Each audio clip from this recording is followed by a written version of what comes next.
गोविन्दं प्रपद्येऽहं दीनान्यजतारकम् वन्दे मुकुन्दमरविन्ददलायतार्क्यं कुन्देन्दुशङ्खपदनं शिशिरोपवेशम् इन्द्रादिदेववनवन्दितपादपीठम् वृन्दावनालयमहं वसुदेवसूनुम् नवजलधरवर्णं चम्पकोद्भासिकरणं विकसितनलिनाश्रियं विस्फुरन् मन्दहास्यम् कनखडिशिखूलं चारुबर्हावशूलं कमपि निखिलसारं नौनिगोपीकवारम् वंशीविभूषितकरान्नवनीराभात् पीताम्बराधरुणबिम्बफलाधरोष्ठात् पूर्णेन्दुसुन्दरमुखादरविन्दनेत्रात् कृष्णात् परं किमपि तत्त्वमहं न जाने ध्यानाध्यासवशीकृतेर्मनसा तन्निर्गुणं निष्क्रियम् ज्योतिकिञ्चनयोगिनो यदि परं पश्यन्ति ते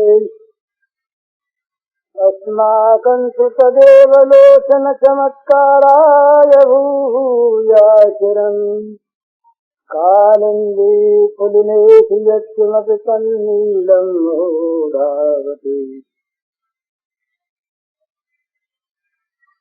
याममय सब जगजानी करूं प्रणाम जोर जुगपानी। समस्त चराचर जगत में अखिल विश्व ब्रह्मांड के रूप में अभिव्यक्त भगवान के नाते आप सबके श्री चरणों में मेरे सभक्ति नमस्कार।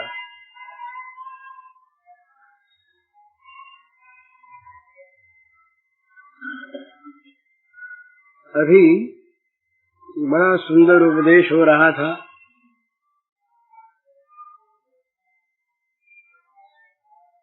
आप लोगों ने समझा ही होगा और समझने की चेष्टा करनी चाहिए। असल में सच्ची बात तो यह है, भाषा चाहे कुछ भी कहें, धर्म और ईश्वर का प्रचार भारतवर्ष में नहीं है। धर्म और ईश्वर के नाम पर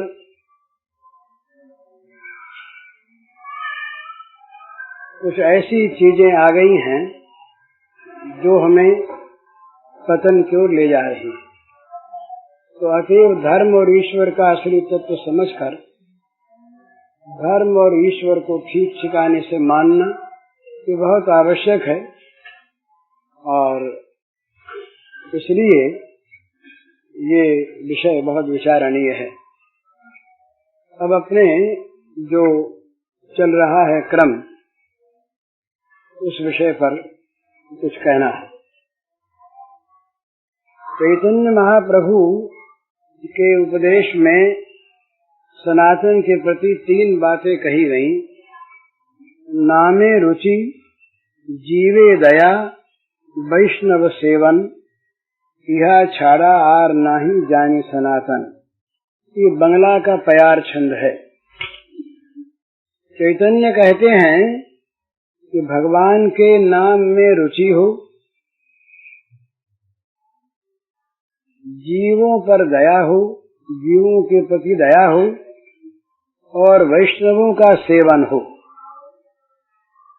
इसके अतिरिक्त किसी और साधन को मैं नहीं जानता, ये उनके शब्दों का अर्थ है। तो अपने इसी पर विचार चल रहा है, भगवान के नाम में रुचि हो। इस विषय पर कल बहुत कुछ बातें हुई। दूसरी चीज है जीवों पर दया हो। जहाँ स्वार्थ है, जहाँ भोग कामना है, जहाँ इंद्रिय तृप्ति की इच्छा है, वहाँ दया नहीं रह सकती। दया में त्याग है, और वो त्याग जहाँ पर भोग वासना है, जहाँ पर व्यक्तिगत स्वार्थ है, वहाँ त्याग नहीं होता। त्याग का और भोग का सामंजस्य भी है और विरोध भी है। सामंजस्य वहाँ है जो भोग त्याग के में सहायक हो, वहाँ तो सामंजस्य है, और नहीं तो भोग और त्याग का बड़ा विरोध है। तो इसलिए जहाँ पर भोग कामना है वहाँ दया नहीं होती, एक बात। दूसरी बात, दया की दुकान नहीं खुलती। दया बाजार में बिकती नहीं, बिकने वाली चीज नहीं। दया एक ऐसी वृत्ति है जो किसी के दुख को देखकर उत्पन्न होती है, चित्त को का द्रवित होकर उसके दुख में अपने आप को ले जाना, या उसका दुख अपने हृदय में आ जाना, और उसको मिटाने के लिए, जैसे अपने दुख को दूर करने के लिए मनुष्य प्रयत्न करता है, उसी प्रकार से सच्चाई के साथ प्रयत्न करना। न वहाँ लोक दिखावा है, न वहाँ बदले की आशा है, न वहाँ अभिमान है, न एहसान है कि अपना दुख दूर करना है। इस प्रकार की वृत्ति जब किसी भी दुखी के प्रति उसके दुख को देखकर उत्पन्न हो जाती है तो उसका नाम दया है। दया में अभिमान भी नहीं होता। जहाँ दया में अभिमान होता है वहाँ दया बदला चाहती है। वहाँ जिस पर दया की गई उस पर वो एहसान करता है, उसको अपना कृतज्ञ बनाना चाहता है, उससे कुछ पाना चाहता है, तो उसमें दया का रूप विकृत हो जाता है। दया दया रहती नहीं। असल में तो बात यह है कि दया इस प्रकार की एक स्वाभाविक मानव की सात्विक वृत्ति है जो सब में होनी चाहिए, और वो वृत्ति यदि आ जाए और सभी लोग एक दूसरे के दुख को अपना दुख मानकर उसे दूर करने के प्रयत्न में लग जाएं, तो बहुत अंशों में दुख दूर हो सकता है। बहुत से दुख तो हम लोग पैदा कर लेते हैं अज्ञान से, बहुत से दुख पैदा होते हैं हमारे स्वार्थ से, हमारी नीच जघन्य वृत्तियों से। ये दुख फिर सब के सब मिट जाते हैं दया का वास्तविक प्रादुर्भाव होने पर। दूसरे के दुख को देख न सकना हमारे देश की तो बड़ी दुर्दशा है। इस दिन मैंने बताया था क्या हालत है, और ये सच्ची बात है कि जहाँ हजारों नहीं, लाखों नहीं, करोड़ों हमारे ही जैसे मानव, हमारे ही जैसे अंग उपांगों वाले, हमारे जैसे हृदय को और मन को रखने वाले मनुष्य, नर नारी अन्न के लिए तरसते हों, कपड़े के लिए तरसते हों, तन ढकने को कपड़ा न हो, क्षुधा मिटाने के लिए अन्न न हो, रोग मिटाने के लिए दवा न हो, सोने के लिए छप्पर न हो। इस प्रकार की अवस्था में ये पाप है यदि कुछ लोग ऐसे लोगों को देखते हुए भी, घर में ही है सब, इनको देखते हुए भी वो अगर ऐश आराम करें, विलासिता का जीवन बिताएं, बहुत खर्चीला जीवन बिताएं, अपने व्यक्तिगत आराम का ध्यान रखें। उस दिन मैंने बताया था ना कि हम लोग साड़ी बांटने गए एक जगह, तो 5 घर ऐसे मिले जिनमें हमारी बहनें वो विवस्त्रा बैठी थी। जब बाहर से साड़ी फेंकी गई तब उन्होंने दरवाजा खोला साड़ी पहनकर। तो जहाँ ये दशा है वहाँ 500-500 की, 1000-1000 की, 2-2000 की साड़ी पहनने का क्या अधिकार है। वो यदि ये सोचें कि भाई हम 1000 की साड़ी मैं पहनती हूँ, कोई माई सोचे, और वो बढ़िया से बढ़िया पहने, 50 की पहन ले, तो 950 रुपए में 5-5 रुपए की साड़ी खरीद कर सैकड़ों बहनों का तन ढक दे, तो ये वास्तव में बहुत आवश्यक है। हमारे यहाँ दावतों में, खाने पीने में, व्यर्थ में जिनको खा खा कर मंदाग्नि हो जाती है, संग्रहणी हो जाती है, ऐसे हम बर्बाद करते हैं खाद्य पदार्थों को, और हमारे भाई, हमारे सरीखे मानव भूखों मर रहे हैं, उनका हमको ध्यान नहीं होता। ये नृशंसता है, ये निर्दयता है, ये क्रूरता है, और ये वास्तव में आस्तिकता नहीं है, नास्तिकता है। भगवान जहाँ पर अकाल है, वहाँ भगवान उन भूखों के रूप में, जिनके पास उनका दिया हुआ अन्न है, उनसे अपनी चीज चाह रहे हैं।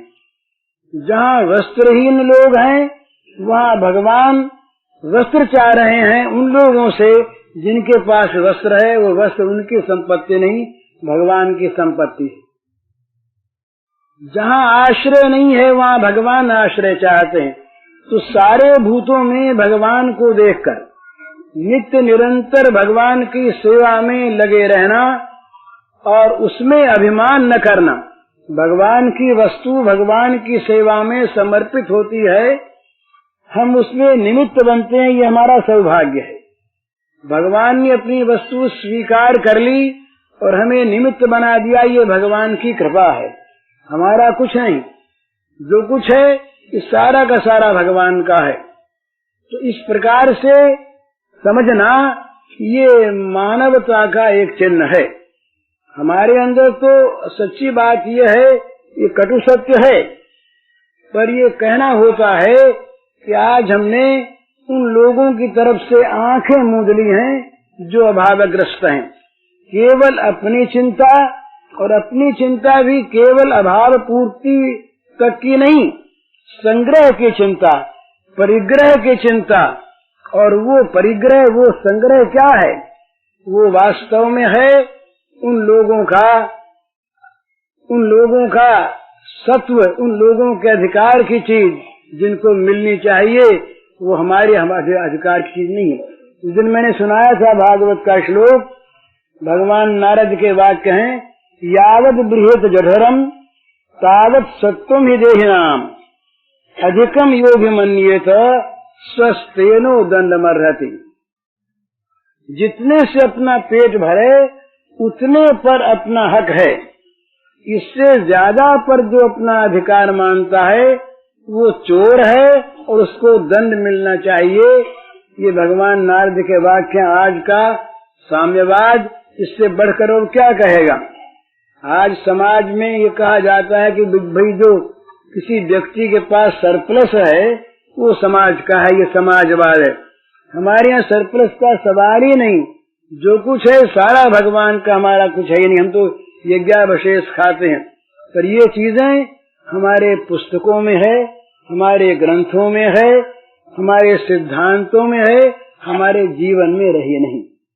यही सबसे बढ़कर खेद की बात है, यही दुख की बात। हम भक्ति कर कैसे सकते हैं जब ये समस्त भूतों में स्थित भगवान की हम अवज्ञा करते हैं, कि तब हम भक्ति कैसे करें? ये भगवान कपिल देव ने कहा है, भागवत के 3 स्कंध में आया है ये, कि जो मेरे श्री विग्रह की पूजा करते हैं बड़ा अच्छा, करनी ही चाहिए, पर जो सब में स्थित मैं हूँ उसकी जो अवहेलना करते हैं उसकी पूजा स्वीकार नहीं होती।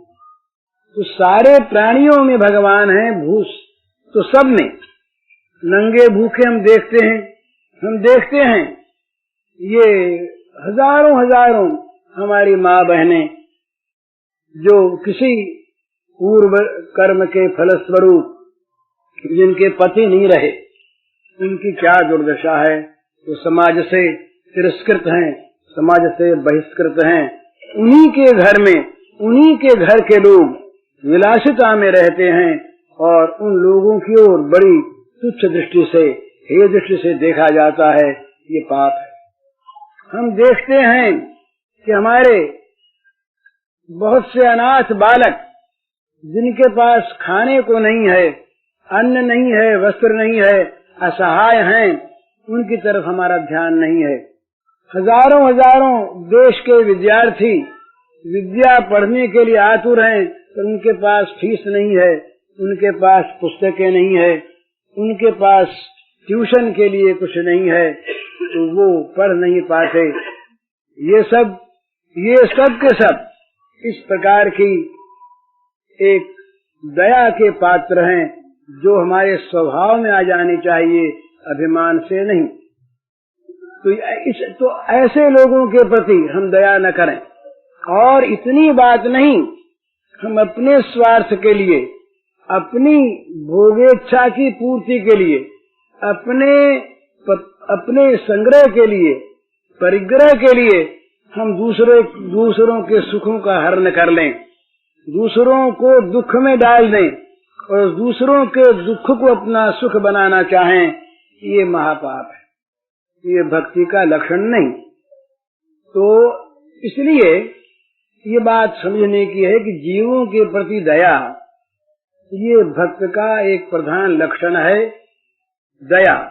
पर उस दया में कहीं अभिमान न आना चाहिए, कहीं अहंकार नहीं आना चाहिए, कहीं एहसान करने की वृत्ति नहीं आनी चाहिए, कहीं बदला पाने की वृत्ति नहीं आनी चाहिए। फल तो अपने आप मिलेगा, कोई कर्म निष्फल नहीं जाता।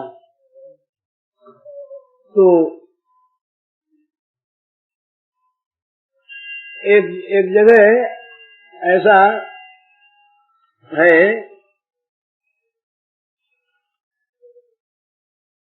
अस्थि चर्म मात्र नर कंकाल, शिथिल अंग नंगे बदन, मुंह पिचका पेट निकला आर्त, क्षुधा पीठ क्लेश सदन। ये दशा है हमारे भाइयों की।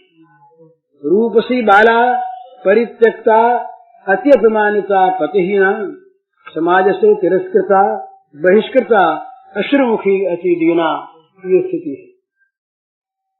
मातृपितृहीन बालक, अति अभाव पीड़ित दुर्दशाग्रस्त, असहाय आश्रयाभिलाषी, आतुर अति भय संत्रस्त, ये हमारे अनाथ बच्चों की दशा है।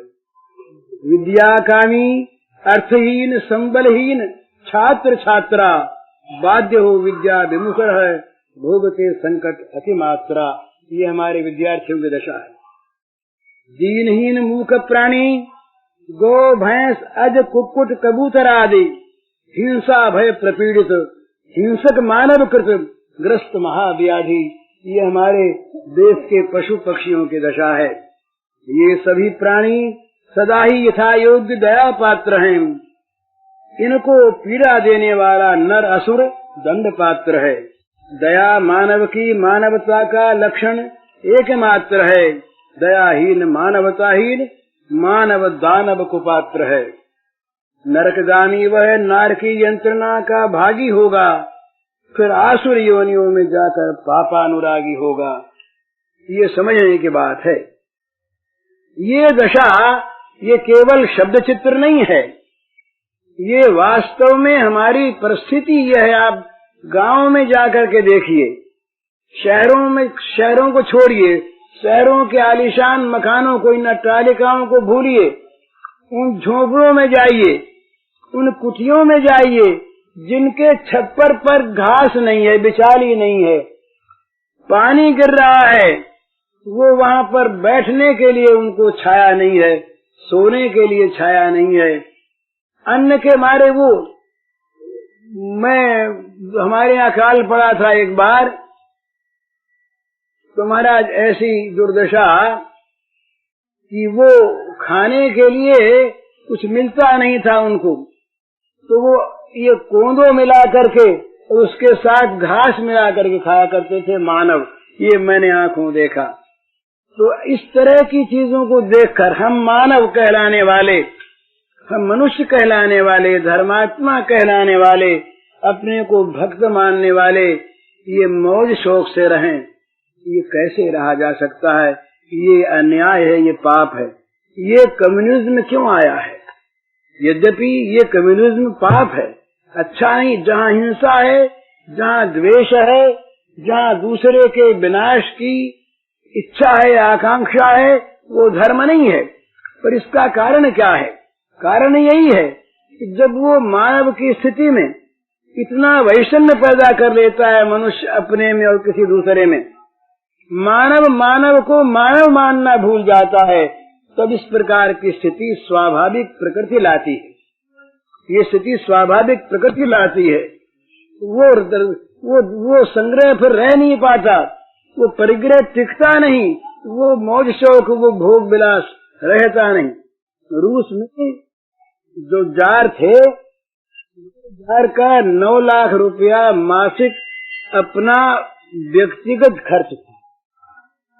उस जमाने में जब बहुत सस्ती थी, महंगी नहीं, वो रूस का जार जेल में गोलियों से मारा गया। क्या बात थी! उसकी प्रजा ने मारा। क्यों मारा? उसकी विलासिता और एक तरफ भूखमरी, उसकी मौज शौक और एक तरफ पहनने को कपड़े नहीं, वस्त्र नहीं, उसका ये विलास ऐश्वर्य, और एक तरफ बिना दवा के रोगी मर रहे हैं, बिना दूध के बच्चे मर रहे हैं, बिना आश्रय के लोग मरे जा रहे हैं। ये जो वैषम्य आया, तो उस पाप का बदला इस पाप के रूप में आया। तो भगवान करे अपने यहाँ वो चीज ना आवे, भगवान करे तिब्बत वाली दशा यहाँ न हो। लेकिन ये सोचने की बात है कि हमें वास्तव में भगवान को मानने वाला बनना पड़ेगा। तो ये जीव में दया की बात कल बहुत कुछ हो चुकी थी, इसलिए संक्षेप में इसको समाप्त किया। तीसरी चीज है वैष्णव सेवन। वैष्णव कौन है? वैष्णव की परिभाषा क्या है? वैष्णव अवश्य वो वैष्णव है जिसमें वैष्णवता के बाहरी चिन्ह भी मौजूद है। बाहरी चिन्हों का भी हम समादर करते हैं, पर बाहरी चिन्ह वो आवश्यक हैं, रक्षा के लिए उनकी जरूरत है, पर अंदर उसके कुछ होना चाहिए। लालटेन है, उसके अगर केवल बाहर का गोला हो और अंदर रोशनी न हो, तो गोले से अंधकार नहीं मिट सकता। गोला आवश्यक इसलिए कि अंदर की रोशनी की रक्षा करे, अंदर की रोशनी को बचाए रखे हवा से, तूफान से, वो बची रहे, रोशनी बनी रहे, ज्योति बनी रहे। परंतु केवल गोला ही गोला हो और अंदर कुछ न हो तो प्रकाश नहीं मिल सकता। आत्मा नदी संयम पुण्य तीर्था सत्योदका शीलतका दयोर्मि तत्राभिषेकम कुरु पांडुपुत्र न वारिना शुद्धति चांतरात्मा। ये भीष्म के वचन हैं। वो कहते हैं कि आत्मा रूपी नदी हो, संयम रूपी पुण्य तीर्थ हो, सत्य रूपी उसमें जल भरा हुआ हो और दया रूपी उसमें उर्मियां उठ रही हों। इस प्रकार की नदी में तुम अवगाहन करो, स्नान करो। केवल बाहर का जल अंतरात्मा को शुद्ध नहीं कर सकता। इसका ये अर्थ नहीं कि हम कल से स्नान करना छोड़ दें, बाहर के मल को भी धोना छोड़ दें। बोले अब गंगा जी में नहीं नहाएंगे क्योंकि अंतर तो हमारा साफ है नहीं, बाहर नहाना बंद कर दें। तो बाहर नहाना बंद करने की बात नहीं है, पर केवल बाहर का नहाना अंतरात्मा को शुद्ध नहीं कर सकता। इसी प्रकार केवल बाहर का जो चिन्ह है वो चिन्ह समादर नहीं है, उसका हम आदर करते हैं, आदर करना चाहिए, परंतु केवल उस चिन्ह से काम चलता नहीं। केवल वो चिन्ह हमारा वास्तविक उद्धार नहीं कर सकता।